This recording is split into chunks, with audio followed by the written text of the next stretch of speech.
Ongi etorri, zorionak eta eskerrik asko, Maialen eta Xabier. Eta gurekin da baita ere Olatz Legarza, Basketin Fundazioko zuzendaria.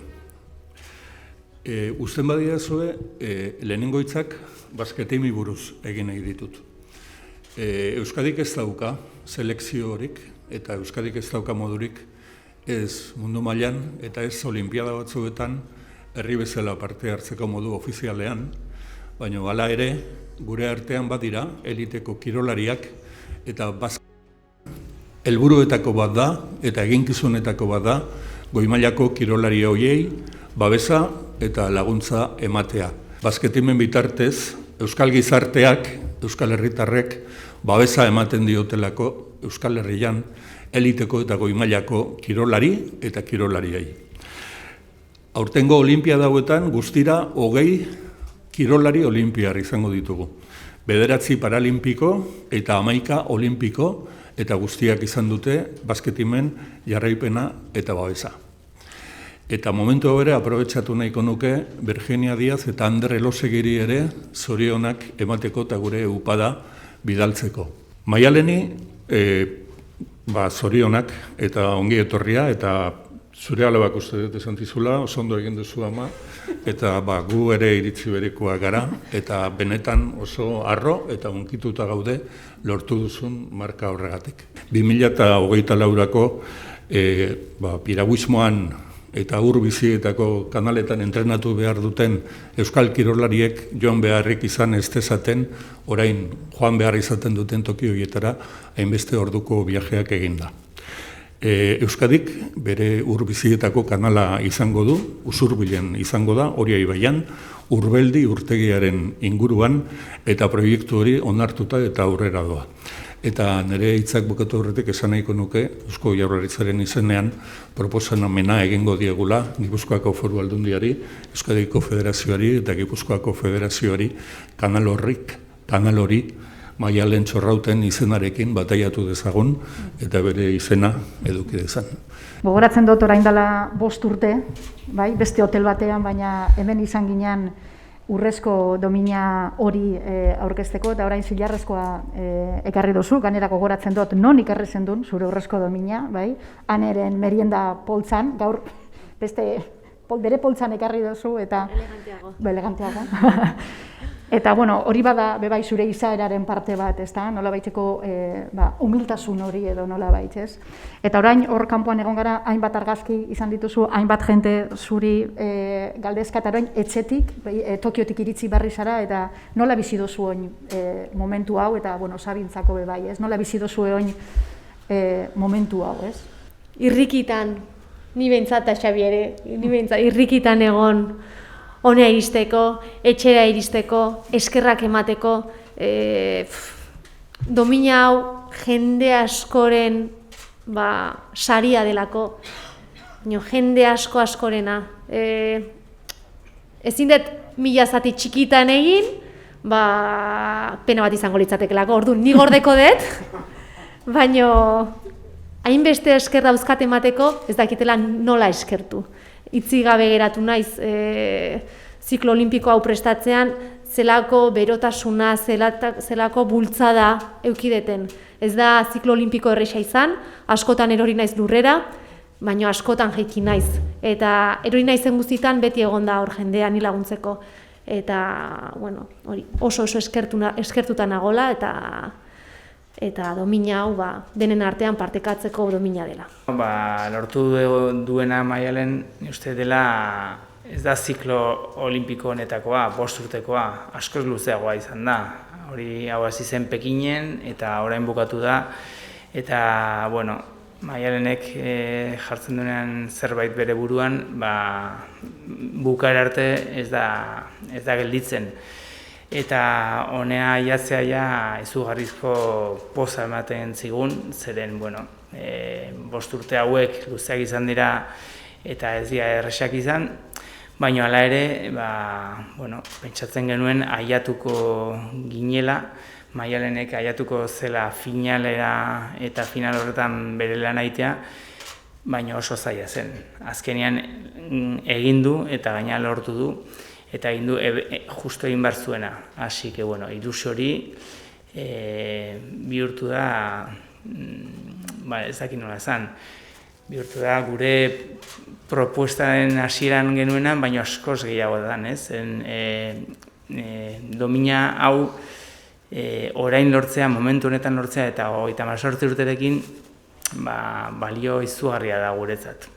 Batez ere, hori, ez 5 urte, baizik eta 20 urteko lanagatik. Bai, Joixan Arruzakin lanian hasi ginen urria, azaroa, ezakitoain, ze izango zen, udazkena zen, San Migueleko egun hori. Eta, bueno, behakin lanean hasi ginen, eta Joixanek, oso gustora egin dugu lana berarekin, eta bere Teskal proiektuan, eta egin duguna da, asko izan da, nik agian erabiltzen dituen teknikak, baina kontzientez nintzen teknikak, kontzientzia hori hartu, eta pixkanaka, lan eginda, egia esan da, lehenengo aldiz bizitzan, iritsi naiz momentu batean, pozik sentitzen naizela, ez? Nik egindako lanarekin. Nik normalean, Rioko jokoak irabazi ditunean, oso pozik negon, oso harro nagon, hori atzean utzi nahi nun, eta hobetzen jarraitu nahi nun, baina geristea, hobetzen jarraitu, baina igual pixkat hobetu, baina asko hobetu behar da benetan hobetzeko. Beste guztiak, lehiakide guztiak ere hobetzen dutelako. Eta gaina gero lesioak eta hasten direnean, kostatu iten da orgoran egitea, eta hor badago orgullo punto hori oso mindua geratzen den askotan. Eta beti exigitzen, egia esan da ez nun gehiegi baloratzen egiten unan ikuste dut. Eta Joixanekin lan egiten, ezak duela hilabete gutxi gara bera, arrotasun hori etorri zitzaidan, ez? Nire buruarekiko arrotasuna. Eta arrotasun horrek nolabait liberatu egin dit. Eta iritsi naiz Tokioko jokutara ikusten ere amets olimpikoa betetan neukana, eta egia esan da ez neukala ezer galtzeko. Ikusten hasi nintzala, nik badakit zer diala joko olimpiko batzuk, Xabik ere estrategia oso markatuta zeukan joko olimpiko hauena, nik ez nula estrategia hori gaina inolaz ere onartu nahi. Bazirelako piraguista batzuk ni baino azkarragoak direnak eta ni baino hobeto ibiltzen dianak, eta nik beraiek bezala ibili nahi nun, baino ez nintzen iristen beraiek bezala ibiltzera. Eta Xabik esaten zian, Maialen, pausuz pausu, joazen lan egiten jarraitzea, zuk zure hoberen eman bardezu, korteak pasa, finalera iritsi, ez da erresa, hola erresa ematen duela esan da, ez da bat erresa, eta finalean, momentu hortan, Xabik eta Joixanek ere, hoberena, zer da hoberena izateak, ez? Batzuntzat igual da beti hoberena izatea, baino zure izan prestatzen jokuak, ez? Finalera iritsi jokuetan, eta zure hoberena eman, eta gero ikusiko da. Eta, estrategia hori jarraitzen, eta ikusita joko olimpiko baten final bat jaistea, joko olimpikoaren lehiaketa, ze kompetizio emozionala den, ze azelako intensidadeakin bizitzen den, oso zaila da momentu hortan zure hoberena ematea. Eta nik esperientzia neukan, nik banakin zer zan. Eta egia esan da, nire hoberena emanun, hobeago ere beti eman daitek eta segura eman ez dakela, baino oso harro bukatu nun emanuenarekin eta emaitza hau etorri da horrekin, ez? Kostatu egiten zait onartzea, 7. oso ondo dagola, baina nik 3. nahi nula eta kostatu egiten zaitela horre iristea, kostatu zait, baina naiz eta azkarrena ez izan, abilena ez izan, indartsuan ez izan, Tokioko jokoetan nik esperientzia neukan, nire 38 urteak, eta regulartasun bat bilatuet guztiakin, eta hortaz baliatuaz, azkenean, saria. Baino, oso argi eukita, saria oso polita dela, baino askoz garrantzitsuagoa dela bidea. Saria lortzeko bidea, bide guzti hortan ikasi deguna, bide guzti hortan izan dugun erlazioa jende desberdinakin lagundu gaituna, eta bide hortan, zoriontsu egin dizkiguten gauzak, eta bide hortan egin degun esfortzu guztia, azkenean, saria eukitzeko. No me gusta nada ver fallar a mis compañeras de competición, porque al fin y al cabo somos compañeras. Las chicas que competimos en piragüismo slalom tenemos una tradición y es, pues cada una con su uniforme de gala, pues ir a los aros olímpicos. Nos sacamos una foto, todas juntas, todas las competidoras juntas. Y para mí ese momento es el gran momentazo, porque somos una familia. Y en los Juegos Olímpicos, además, esa familia del piragüismo, todavía tiene más intensidad. ¿no? Por esa emotividad que tienen los Juegos Olímpicos. Y a mí me gusta que gane la mejor, que gane la que mejor haga. Y bueno, lo importante era mi rendimiento. Quería una Mayalen rápida, contundente en la navegación. En la bajada conseguí ser contundente, el recorrido era muy complicado. Rápida, pues rápida, se podía haber sido más rápida, pero fui rápida, si no hubiera traído esta medalla, pero no era la favorita. Pues ya una vez hecho lo mío, yo ya tengo hecho lo mío. Pues las demás, ojalá que hagan lo mejor posible.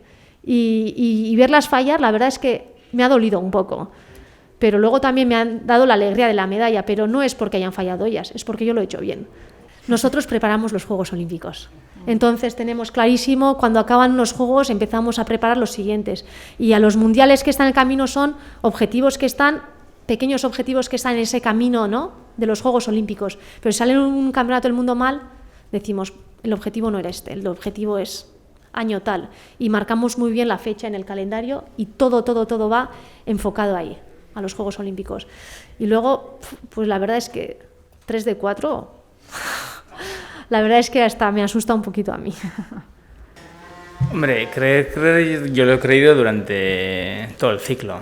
Lo que pasa es que ella es tan exigente consigo misma, por supuesto con los demás, por supuesto conmigo, que es muy difícil de contentarla, ¿no? Como 4 o 5 días antes yo creo que 4, de los Juegos, cuando me iba repitiendo cada día, desde que llegamos a Tokio, y cuando veíamos el vídeo de que esto mal, pero igual no sale, tú tranquilo, porque puede salir mal, no te... Ya, y le decía, ya, pero también puede salir bien, ¿no? Ya, pero tú hazte la idea, sobre todo, que también puede salir mal. Y yo decía, ya. Entonces, al final ya dejé de rebatirle, porque me di cuenta, 3 o 4 días antes, que era su estrategia. Un poco de soltarse, de liberarse, eso que ha dicho de hace un mes, de ir soltándose para decir, es que es verdad que me voy a poner en modo de disfrutar la competición, como la chica taekwondista que ganó el día anterior, que salía sonriente a combatir, ¿no? Y yo creo que ella está buscando esa liberación de salir con la concentración necesaria para hacerlo, pero sin la presión de tener que hacerlo. Si veis la final, la cara que tiene antes de salir ya lo dice todo. Ya se pone en modo de concentración y se ve que hay una expresión, ¿no?, de que está realmente en la tarea que tiene que estar. Entonces, bueno, el proceso ese de creencia está desde el principio, pero no es un proceso lineal, es siempre un proceso con muchos altibajos. Lo bueno es encontrar el alto al final de todo ese periodo, ¿no? Estímulos nuevos, porque lleva muchos años entrenando la SEU en el mismo canal, en las mismas aguas, y ya, bueno, el cuerpo va adquiriendo unos vicios, ¿no?, porque cada canal tiene su forma de navegar, que bueno, cuestan cambiarlos, y la verdad es que a mí me estaba costando remar en sitios fuera de la SEU, y fue una gozada volver al club, al gimnasio del club, a la bahía, al Vidasoa, a San Miguel. Y antes, cuando yo era jovencita, no existía el canal de Po, que lo construyeron en el 2009, y teníamos el canal de Po, pues a 1 hora 45, 2 horas de aquí, pues la distancia que sea, y además un canal que me cuesta. Entonces, en cada entrenamiento me tenía que enfocar muchísimo, me tenía que concentrar muchísimo. Además, supone una gran inversión de tiempo económico, gasolina, peajes. Es caro ir a entrenar a Po. Al final también es adecuar lo que tenemos y esforzarnos mucho, hacer muchos kilómetros y ver el lado positivo. Y nos hemos agarrado a eso. Pero ahora, con el notición que nos ha dado Bingen, la verdad, yo quería ponerme a aplaudir, pero no sabía si dentro del protocolo se podía aplaudir o no, entonces me he quedado quieta, pero me ha entrado por dentro unas ganas de aplaudir.